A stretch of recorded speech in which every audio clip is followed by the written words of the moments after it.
গুলি করার পর আত্মঘাতী হয়েছেন বিনয়, বাদল, দীনেশ। তোমার এক বিখ্যাত ব্যারিস্টার চিত্তরঞ্জন দাস, যার কাপড় কেচে আসতো প্যারিস থেকে, নিজের সব ইউরোপীয় পোশাক পুড়িয়ে দিয়ে খাদি ধারণ করেছিলেন। আর তিনি আলিপুর বোমা মামলায় যাকে ছাড়িয়ে এনেছিলেন, সেই অরবিন্দ ঘোষ তো ছিলেন পোয়েট অফ পেট্রিয়টিজম। আরে বাবা, তুমি বিপ্লবী সংগঠন অনুশীলন সমিতির শহর।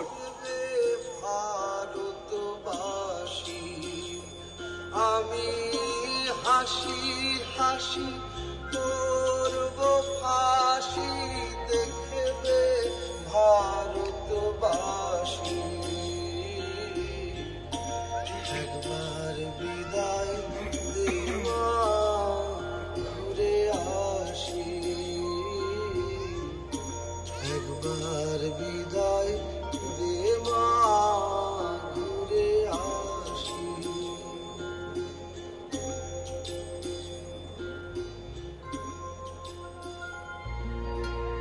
যে মনুমেন্টকে 1828 তৈরি করা হয়েছিল ইস্ট ইন্ডিয়া কোম্পানির দুটো যুদ্ধ জয়ের জন্য, কমান্ডার ডেভিড অক্টলনির স্মরণে 1969 কিনা তার নাম বদলে করে দেওয়া হলো শহীদ মিনার। উৎসর্গ করা হলো ভারতের স্বাধীনতার যুদ্ধে শহীদদের উদ্দেশ্যে। তবে অত রাগের কিছু নেই, আমি শুধু ভাবছিলাম কি হলে কি হতো। ভাবো ভাবো, বাবা প্র্যাকটিস করো। এটাও ভাবো, কলকাতায় যদি বাঘ সিংহ ঘুরে বেড়াতো তাহলে কি কি হতো। আরে কলকাতার বাঘ তো বিখ্যাত, বাংলার বাঘ তো কলকাতাতেই থাকতেন। 1857 সালে হওয়া কলকাতা বিশ্ববিদ্যালয়কে বছর 50 পরে দায়িত্ব নিয়ে একেবারে নতুন রূপ দিয়েছিলেন এই বাঘ, আশুতোষ মুখোপাধ্যায়। আর সিংহ? হ্যাঁ, সিংহও তো ছিল, কালী প্রসন্ন সিংহ, যিনি এক হাতে অনুবাদ করেছেন মহাভারত আর অন্য হাতে আমায় নিয়ে লিখেছেন গৌতম পেচার নকশা।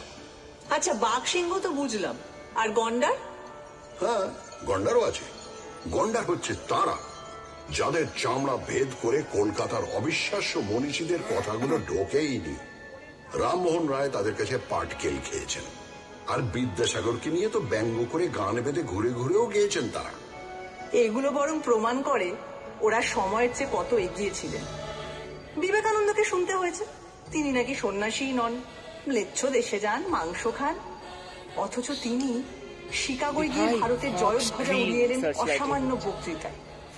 তার গুরু রামকৃষ্ণকে শুনতে হয়েছে তিনি আর তিনি তার সহজাত বোধ ও ধর্মজ্ঞানের ছটায় চারপাশে জড়ো করে এনেছেন শ্রেষ্ঠ মনীষীদের। তার যত মত তত পথ শুধু ধর্ম নয়, শহর কলকাতার জীবনযাপনেরও দর্শন।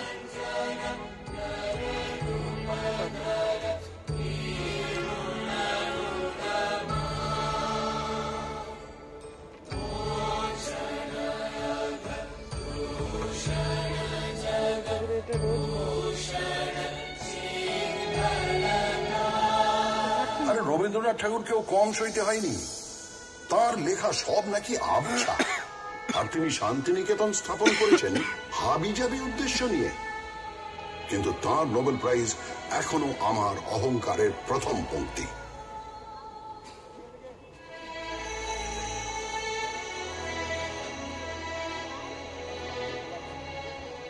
আমি রাজধানীর পদ থেকে 1911 খসে পড়লাম, কিন্তু 2 বছর পরেই আমার মাথায় এমন মুকুট উঠল যার ঝলমলানি থামার নয়।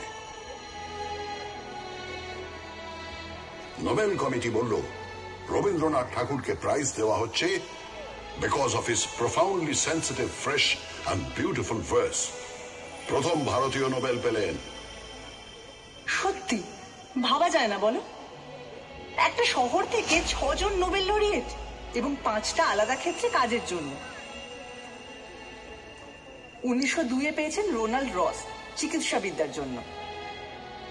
1930 ফিজিক্সে নোবেল পেলেন সিভি রামন। 1979 মাদার টেরেসা পেলেন নোবেল শান্তি পুরস্কার।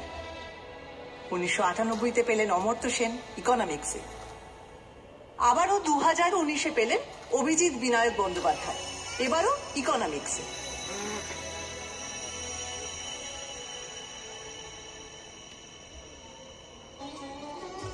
আরে বাবা, নোবেল পাওয়াই তো আর শেষ কথা নয়। নোবেল পাননি তো কি হয়েছে?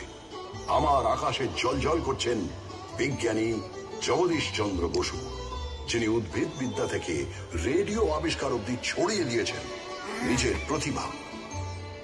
আচার্য প্রফুল্লচন্দ্র রায়, যিনি প্রথম ইউরোপীয় মানুষ যার সম্মানে ইংল্যান্ডের রয়্যাল কেমিক্যাল সোসাইটি তৈরি করেছে কেমিক্যাল ল্যান্ডমার্ক ফলক। তারপর বলি প্রফেসর সত্যেন্দ্রনাথ বসু, যিনি বোস আইনস্টাইন স্ট্যাটিস্টিক্স এর পুরোধা, যার নামে বোসন কণা। এখানেই শেষ নয়, আরো আছে শ্রী প্রশান্ত চন্দ্র মহলানবিশ, যিনি ভারতীয় স্ট্যাটিস্টিক্স চর্চার জনক, প্ল্যানিং কমিশনের অসামান্য কারিগর, যার জন্মদিন এখন ন্যাশনাল স্ট্যাটিস্টিক্স ডে। তাই তুমি থামো তো। এত বিজ্ঞানীদের মেলা বসে গেছে যেখানে, সেটা কিন্তু অবৈজ্ঞানিক হুজুগেরও আঁকড়া। 1857 সাল কলকাতা এলো মরা ফেরার হুজুগ। কেউ বলল এবছর যত লোক মারা গেছে তারা সবাই কালী পুজোর রাতে ফিরে আসবে। কেউ বলল না না না না না, গত 10 বছরে যত লোক মারা গেছে তারা সবাই 15ই কার্তিক ফিরে আসবে। সারা শহরে হইচই পড়ে গেল।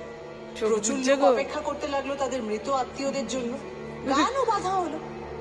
মরা মানুষ ফিরে এসেছে, দেখে এলাম রানাঘাটে ভাসতে ভাসতে আসতেছে, গলা সরু পেট মোটা, জল খেয়ে হয়েছে সোনা, ইত্যাদি ইত্যাদি।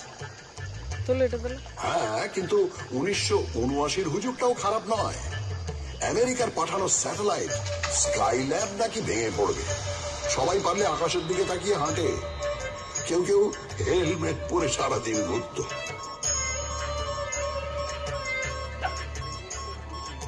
স্কাইল্যাবের টুকরো অবশ্য কয়েকটা পড়েছিল, কিন্তু কলকাতার ধারে কাছে নয়, অস্ট্রেলিয়ার পার্থ আর অন্য কয়েকটা জায়গায়।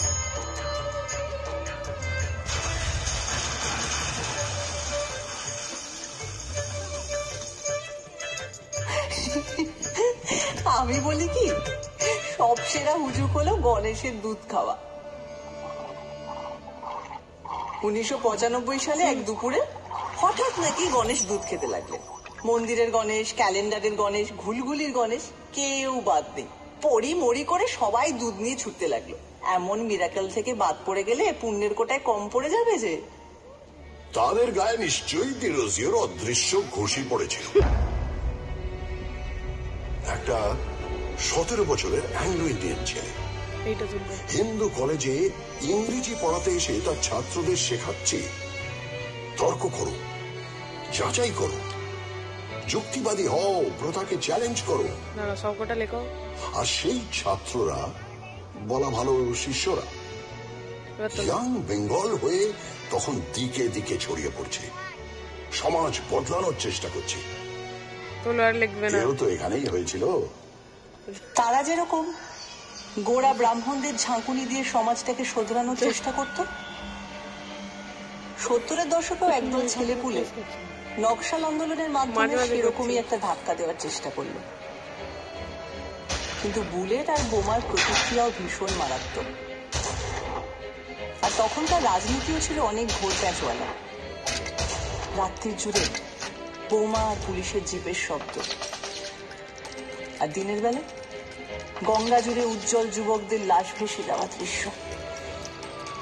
তোমার গায়ে অনেক গরম রক্ত ছিটকে পড়েছিল। আদর্শ, প্রথা সব হারিয়ে গেছিল নতুন নতুন মুখোশের আড়ালে।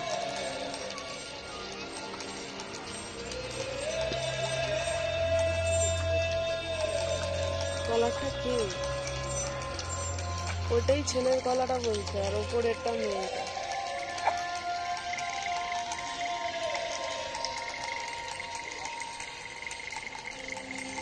হ্যাঁ, নকশাল আন্দোলন নিয়ে কারো আছে আতঙ্ক, কারো আছে রোমান্টিক নস্টালজিয়া। চীনের চেয়ারম্যান আমাদের চেয়ারম্যান, এই স্লোগান নিয়ে একটু মুখ টিপে হাসিও আছে। কিন্তু কেনই বা এখান থেকে কেউ চীনের নেতাকে ঘিরে সংগ্রাম গড়ে তুলবে না? কেন ওই কথা বলবে না? কলকাতাকে বিশ্ব নাগরিকতার কেন্দ্র নয়? দেখো, সে তো হিন্দু কলেজটাই একটা বিরাট স্টেটমেন্ট।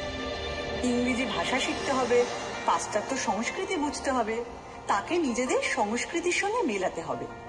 এরকম একটা ভাবনা নিয়ে যে স্কুল করা দরকার, তা ভারতে অন্য প্রান্তে কেউ তো ভেবে বের করতে পারেনি। সাহেব আর বাঙালি মিলেমিশে 1817 সালে এমন একটা কাজ করলো, যা না থাকলে বেঙ্গল রেনেসাই হতো না।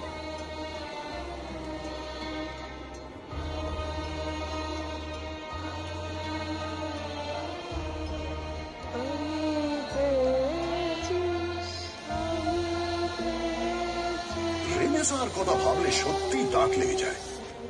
শুধু ঠাকুর পরিবারের কথা বলতে গেলেই তো হাঁপিয়ে পড়ব। এরা বোধহয় এক একটা লোকের মধ্যে 10টা করে জিনিয়াস ভরে দিত। যেমন দ্বিজেন্দ্রনাথ ঠাকুর, তিনি সংস্কৃত থেকে বাংলায় মেঘদূত অনুবাদ করছেন, বাংলায় দর্শন তত্ত্বের বই লিখছেন, আবার বাংলা শর্ট হ্যান্ড উদ্ভাবন করছেন, এমনকি বাক্স বানানো নিয়েও বই লিখছেন। সত্যেন্দ্রনাথ ঠাকুর, তিনি শুধু প্রথম ভারতীয় আইসিএসই নন, ওই যুগে তাঁর বউকে বিলেত নিয়ে গেলেন। এবার বলি জ্যোতিরিন্দ্রনাথ ঠাকুরের কথা। তিনি একাধারে সুরকার, চিত্রকর, নাট্যকার, পরিচালক, এমনকি অভিনেতাও। দেবেন্দ্রনাথ ঠাকুর, তিনি তো 3 ঘন্টায় গড়গড়িয়ে ডিকটেশন দিয়ে লিখে ফেললেন ব্রাহ্ম ধর্মের বই। গগনেন্দ্রনাথ অসামান্য চিত্রকর, কার্টুনও আছেন, ছবিতে কিউবিস্ট ভাবও আনছেন। আর অবনীন্দ্রনাথ ঠাকুর, তাঁর আঁকা ছবি আর লেখা গল্প, এই দুই বাংলা সংস্কৃতির বিস্ময়।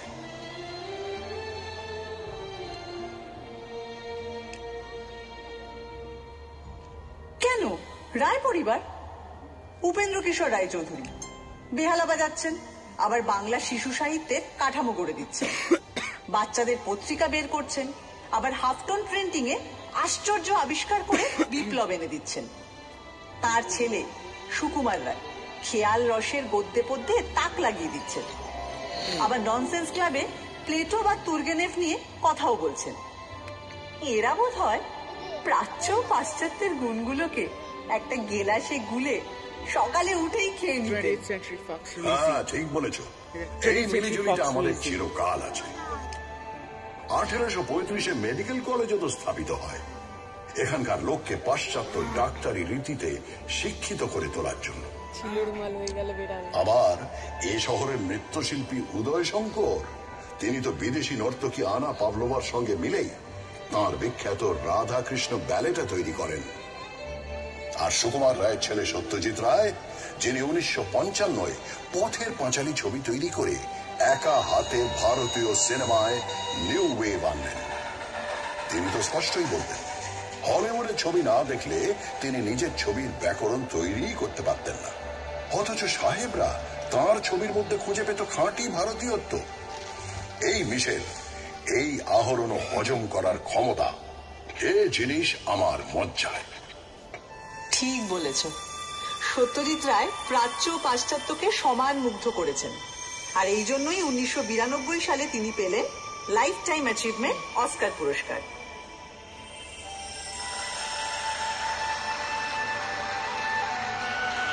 ফেলুদা মতো সত্যজিৎ রায়।